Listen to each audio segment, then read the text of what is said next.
All right, I'm going to do this in one take because I do everything in one take. Something is deeply and sadistically wrong with the world, and it's getting more and more painfully obvious to see. We saw Biden riots and Trump riots trending on the same day on old Twitter, and that just illuminates the fact that there's so much misinformation in the world being fed to us by the ultra elite and the world's richest people. And I know that you people are very tired of people with beards coming and telling you to think and stuff, but it's starting to get real out there, guys. People are dying. People are dying in the streets. People are dying from Chinese manufactured bioweapons, or allegedly so anyway, by the American government now, and backed up by the Australians. But the fact is, whose goals does all this serve?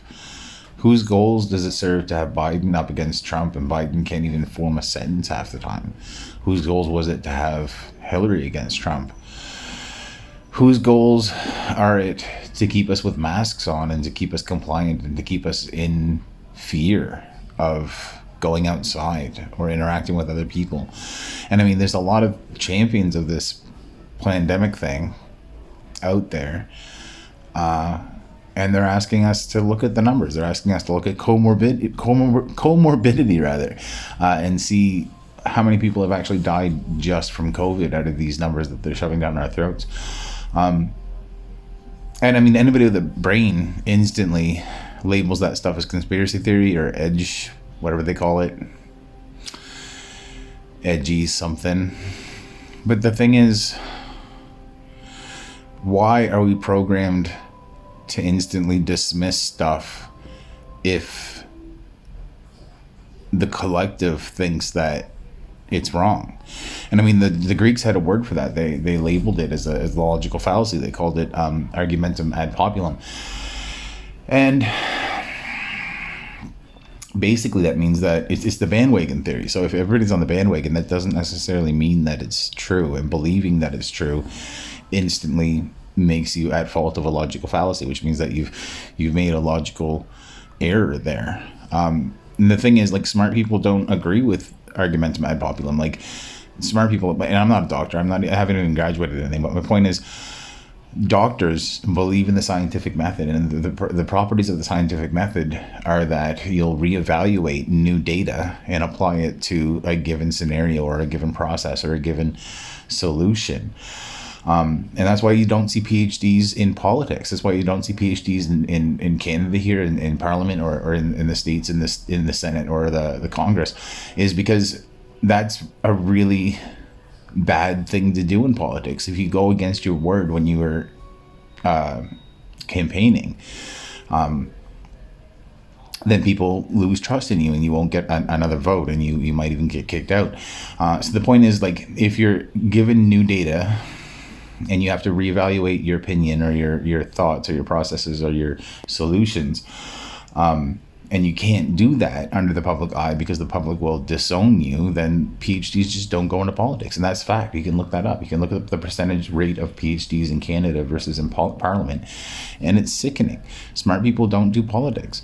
Only dumb people do. And that's why Trump is fucking president. And that's why Justin is prime minister. And that's why this whole thing is turning into a shit show. And actually just...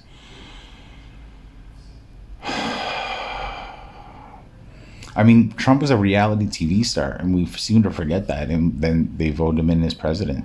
And it's not just happenstance that he was against Hillary. It was a fucking criminal. But the thing is about Plandemic, if you start to wonder who benefits from having us in fear, who are the fear mongers and warmongers, the people who benefit from selling bullets to each side in a civil war are the people that are driving this thing and driving all the other movements that are causing deaths right now, like Black Lives Matter. Somebody, a white friend of mine, posted a share on Facebook that said, I don't support Black Lives Matter, I don't support the KKK, I don't support extremists in any movement or any race or whatever. I support them based on their individual merits as a person. And that's a very dangerous sentiment, because the only reason that there is violence in the Black Lives movement Black Lives Matter movement is because fringe characters or fringe actors or bad actors that have hooked onto it and started using it to abuse other people. That's not the original point. But the other point that is very important is that some of these bad actors, the majority of these bad actors in any of these given movements, are paid actors or otherwise benefiting from the transaction in some way. And that's a very sociopathic thing for me to say as somebody diagnosed with psychosis and sociopathy. But every single interaction you have with another person, whether it be supporting Black Lives Matter because you want to further your own game, or even interacting with your own mother, your children, is entirely based on the amount of dopamine you receive from that interaction. And that's true in every single person. And serotonin and stuff, I don't know how the brain works. But my point is, it's all self-serving, and it's all like if you do a nice deed, and it's evident on YouTube with these people that do a nice deed and then tape it and videotape it and distribute it. Like, be nice to the homeless anyway, whether or not you're getting views or subscribes. And that's just not in anybody's benefit except for these. I don't know. The point is, these people that are profiting off your suffering are the people that benefit from civil war, or that benefit from a global pandemic, or that benefit from Trump inciting riots, or benefit from all this drama on Twitter and in real life, and people abusing people and people shooting people because of these political interactions that they, or affiliations that they have. You gotta think who benefits, man. And it's the richest 100 families in the world. It's the richest 100 people, men and women of different ethnic and religious backgrounds. It's the money that makes the world go round, and it's the money that's driving all of this hatred and instigating all of this violence. And that's the real crime. Like, why are we forcing currency down kids' before they're even old enough to make a decision about whether or not currency is for them? Why is math taught in pennies and dimes and nickels and stuff? I don't even know if those exist in your country. But the point is,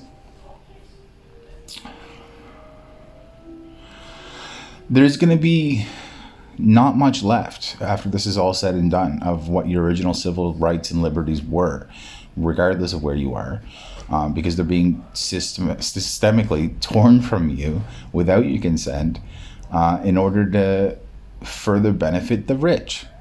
And it's evident, and it's everywhere, and it's not something that people can deny anymore. It's not wrapped in fiction. It's not 1984. 1984 was a long time ago. It's far worse now. It's far worse. There's a cat. So once everything crumbles, and once the Dow Jones and the S&P and everything about the American economy and the global economy fails, and there's no more food trucks, and there's no more gas trucks, and there's no more money at the ATMs, which just happened in Greece like 3 years ago. If there's civil war like there is in the Ukraine about Russian overlordship, or whatever you want to call it, in the States, and if there's straight up danger to everyone, then how is everyone going to react? And who's going to be left? And who benefits? And the thing is, there's going to be a phoenix that rises from this mess. And whether or not that's something that saves us or condemns us is completely up to us and the general population, and how we react and what we accept, and how we integrate this new world order into our own thinking, and how we approach, how we approach each other, and who do we protect, and how do we count on the government and the man to protect us if the cops are literally shooting people for no reason? And it's a move towards individualism, and it's a move towards socialism or group thinking. That's every decision in life. And so how do we benefit when 99% of the wealth in the world is tied up in these 100 richest families, and 90% of the wealth in the world is tied up digitally, when they're still forcing fiat on us, which is basically, we're told to accept it because they tell us it has value. Like in Canada, up until 20 years ago, the bills actually said that you could trade this note in for its weight or its worth in gold, and then they took that away because there wasn't enough gold, because they were printing too much money. And now it just says this bill is legal tender. So they're telling you this bill has value, and then we accept that blindly for no particular reason. Because we trust the government. And these governments, Canada and the United States and all of these Western governments, have only existed a couple hundred years in their current state. And they're gonna disappear faster than we can say go. Because that's what the world, that's what the group, that's what the markets want to have happen. China doesn't need to wage a war, they just need to wait. Russia doesn't need to wage a war, they just need to wait. We're imploding on ourselves very, very quickly. And they're good at that. Do you think the Japanese just forgot the fact that we nuked them like 60 years ago? Or do you think that kind of hatred lasts for generations in these Asian cultures? And do you think that they're not spending, do you think that the proportion of the hundreds of world's richest families that live in Japan or China or Russia or any of these countries that despise America and everything that it stands for, do you think that they're not vying with their wealth to have this crumbling happen? Do you think they're not affecting the elections? Do you think that they're not spending as much as they can in their time and money to make sure that this is the end of all things for North America anyway?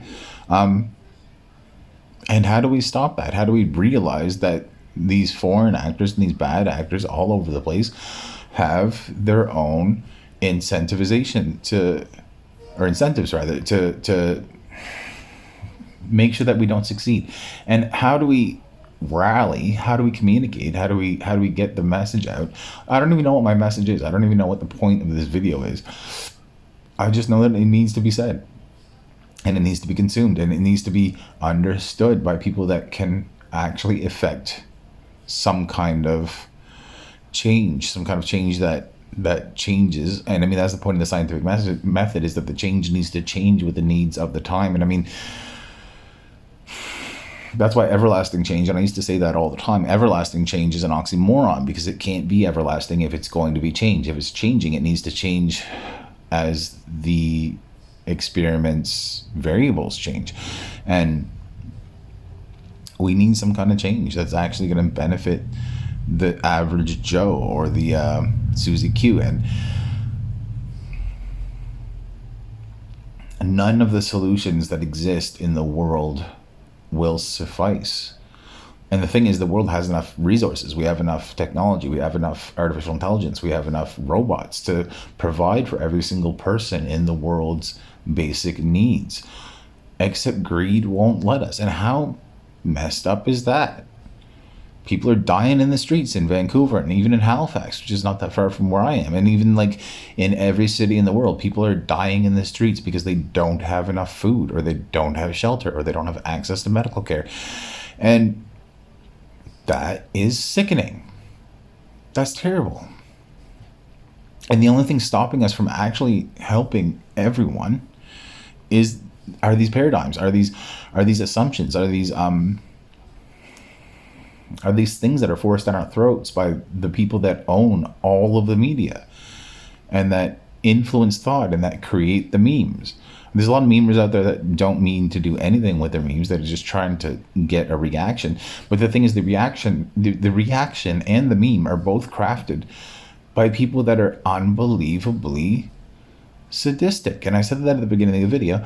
But you know that meme that went around, that 2 shots challenge or whatever, that eventually morphed into and this is not by mistake, this is on purpose, but the kids of these parents would then join them to do 2 shots of, I don't forget what it is, like lemon juice or whatever.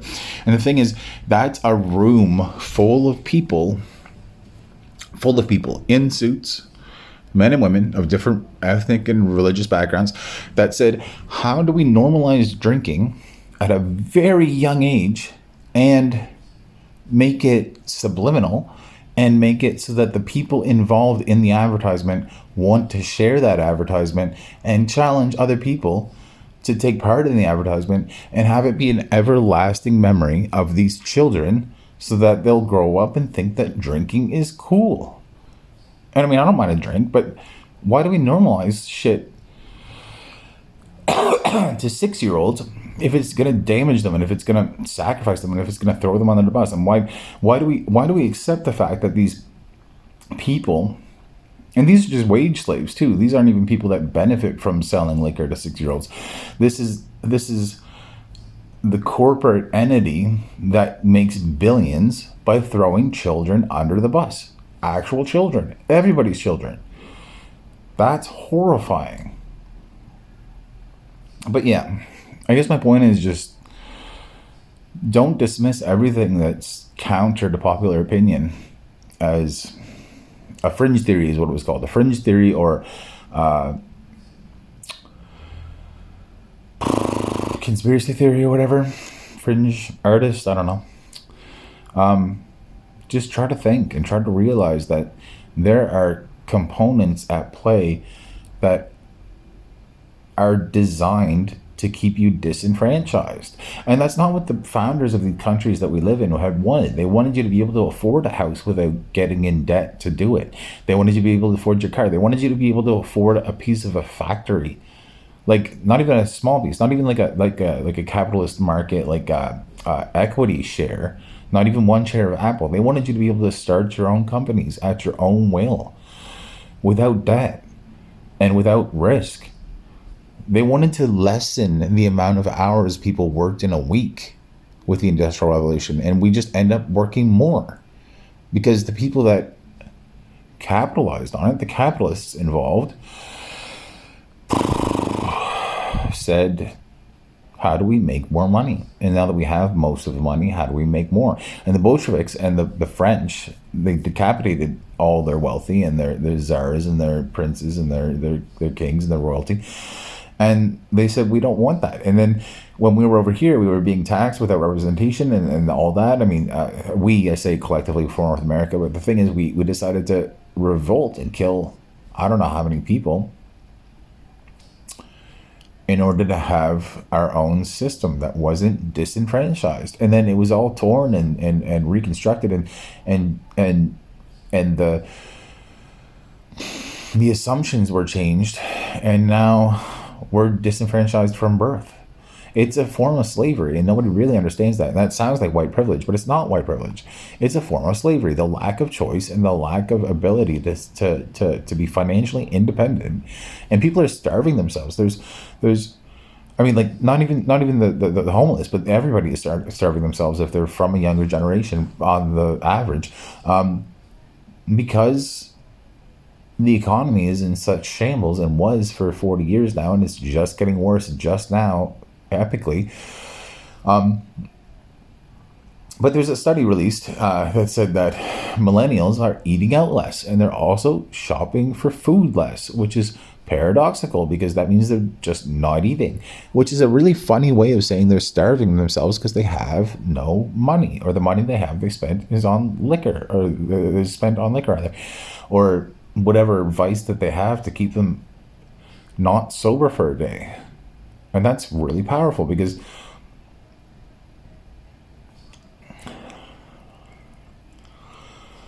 being sober sucks. And it sucks for a lot of people. And there's more and more people, and the statistics are out there, that are affected by mental health issues and affected by addictions issues, just because there's no opportunity where they are, or in their line of work, or from how they were raised, or what money was available, because there is no more money, and because there is no more ambition, and there's no more drive. And this has lasted 20 minutes, so I'm going to stop the video. But the point is, where does your paycheck go, if you have one? And if you get one from the government, is it enough to even cover the basic necessities? And whose fault is that discrepancy? who gains from keeping us all poor, and who gains from keeping us all hating each other? It's the ultra rich. And I'm tired of saying it, and I'm tired of not being able to affect an ever-changing change myself, because something needs to, the pin needs to drop, and the changes need to happen, and we need to make sure that we have an earth to live on in whatever they said, like 8 years or whatever, before it's irrevocably, whatever, before it's not possible to go back from the damage that we're causing the world. And there's even people out there that claim that that's just another fear-mongering tactic, but it didn't even work. It didn't work as well as they wanted it to. People were not scared of climate change. They were not scared of the impending doom of everyone. They were more scared of something that could affect them if they caught it from a Chinese virus.